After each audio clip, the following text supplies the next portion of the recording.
make it very important that they're proficient or they can lose their license. So this is all new. So we need someone who understands it. And as a charter school chair, folks, I can tell you, being in the Gainesville City School System, we've been the state's guinea pig for the last 3 years.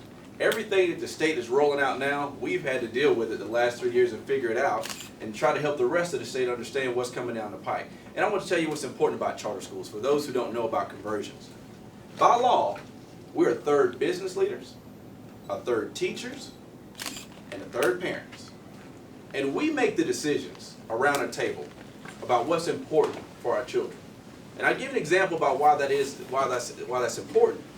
You know, we're sitting around a table talking about what can we do to make our kids ready to get a good job when you get out of high school. And our business leader said, you know what, I could care less if a kid got an A in calculus. I wouldn't trust them with my company's checkbook because they don't know anything about personal finance. They may be great at calculus and geometry, but what do they know about real life money management? We decided that, you know what, that's important. So we were one of the first schools in the state to require personal finance before you graduate from high school. So that every child who comes out of our high school can balance a checkbook, can know about their credit score, and put them on the right track. Those are decisions that local leaders can make, and that's what local control should be about. It shouldn't be about local control, just local educrats. It should be local leaders making those decisions for our kids. And that's why I think this charter school movement is important, and that's why I think having someone who's seen it on the ground level can take that perspective to the state. Because I'm going to tell you folks, the state has no clue what we're going through with Common Core. Has absolutely no clue. And it don't matter how you feel about it, at the end of the day, you know, when I held a conference, I called all my parents and I said, look, let's talk about Common Core. Come out to the school, let me know what you think about it. I really didn't have one parent. I had parents showed up on droves, but not one parent showed up who was saying, you know, I just hate it because of my ideology. They said, I hate it because it stops me from being able to help my kids. Common Core math now, it's no longer 2 plus 2. It's 2, go to California, come back, and then it may be 4. Now, you and I know 2 plus 2 has always been 4. But with this new Common Core math, it is very difficult for our teachers to understand it. 40% of our kids are failing the new Common Core math. 40%. And it's not just because it's difficult, it's because our teachers haven't been empowered to get the proper training to even teach the stuff. So if the teachers are having a hard time, what about our parents? Think about this. The smartest kids in Georgia are just as smart as the smartest kids anywhere else. But the bottom third are where we have the problem. That's why Georgia's at the bottom. Because that bottom third of kids, they're where the problem lies. And you know the real reason they're there? Parental involvement. Right? It all starts at home. Well, are we making it easier or difficult by instituting a new math curriculum that parents can't help their kids with their homework? Our parents were just showing up saying, Ashley, help us help our kids. I don't understand this. I'm just coming for somebody to tell me what this means.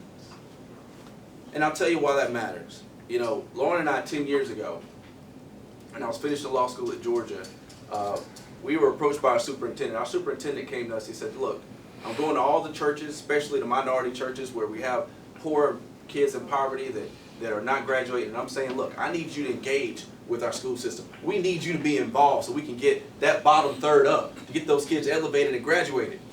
And I went to him and I said, I'm a logical person. I hate to say this, but I don't really speak platitudes. What does that mean? What do you mean when you want us to get engaged? What does that look like? He said, well, I don't know. But if you come up with something, I'll support you with it. Now, typical plan, what most bureaucrats will tell you, talk a lot of platitudes. Well, here's what we decided to do. My wife and I got together with other professionals in the community. And we said, look, folks, the problems with those kids at the bottom, it's not going to be fixed by policy out of Atlanta. It's not going to be fixed by more edicts from up high. It's going to take each one of us getting involved. Each one has to take one to make this work. And here's what we did. We took a program that was instituted across the system called Power School. Power School is a program where the moment your kid gets a grade, it goes up online. The moment they're absent, it goes up online. You can see it.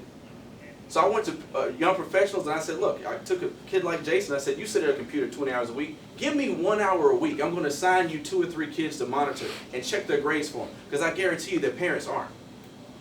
So I wrote up my first contract. This first contract was a contract between a parent, the school system, and that volunteer.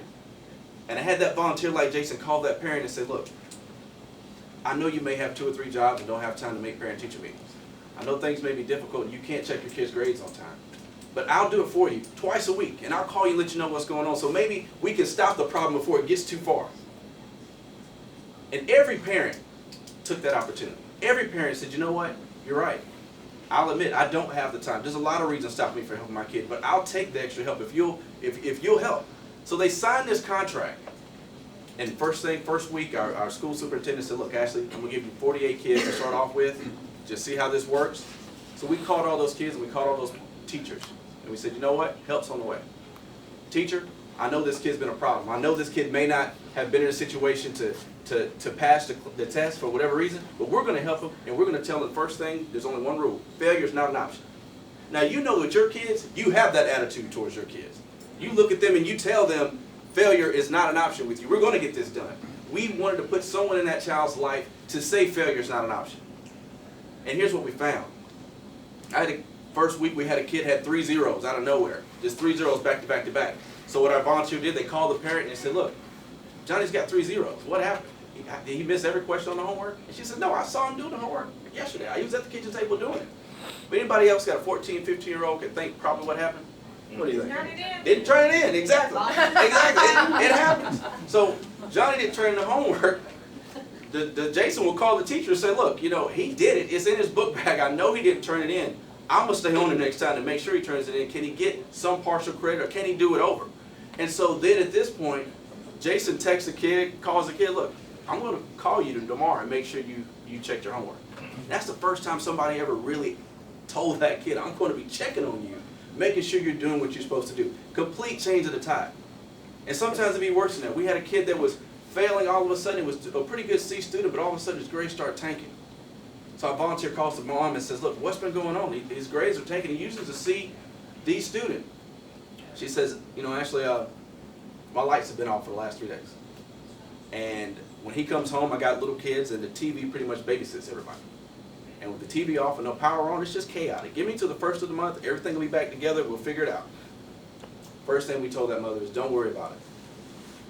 We'll call his teacher. Let me pick him up at 6:45. You get him up, get him fed, get him ready. 6:45, I'm going to pick that kid up. I'm going to take him to school. That teacher, who we know wants to help this child, is going to meet us at school. He's going to do his homework at school from now on, from 7 until the class starts. And that teacher's going to be there monitoring him, making sure he gets it done so you can get your home situation together. 48 kids were failing at least one or more classes when we started that first 8 weeks. When we were done, not one kid failed. Every one of those kids graduated. But I say this for this reason. This was not us asking the legislature for more money for dropout rates. This was not us saying we need more Title I funds to throw at the problem. This is something as state school superintendent, we can go around the state creating and empowering communities to help themselves without looking for more answers from Atlanta. We can do this. If we each take one and we get involved in those kids' lives and stand in the gap. Because I don't know about you, but I think everyone in this room who can claim some form of success will tell you that they've had somebody stand in the gap for them. And when we begin to look at children that way, and we begin to engage communities, charter schools are not the end, but they can be a means to an end. Because they take people like you and they put you at the table. And they give you an opportunity, if you so desire, to be involved at a meaningful level. That can raise our graduation rates. It's not more convoluted testing that's going to do it. We have tested our kids too much. We asked our teachers to do too much with too little. And we can get it done. I ask you for your vote May 20th, ashleybell.com. Thank you.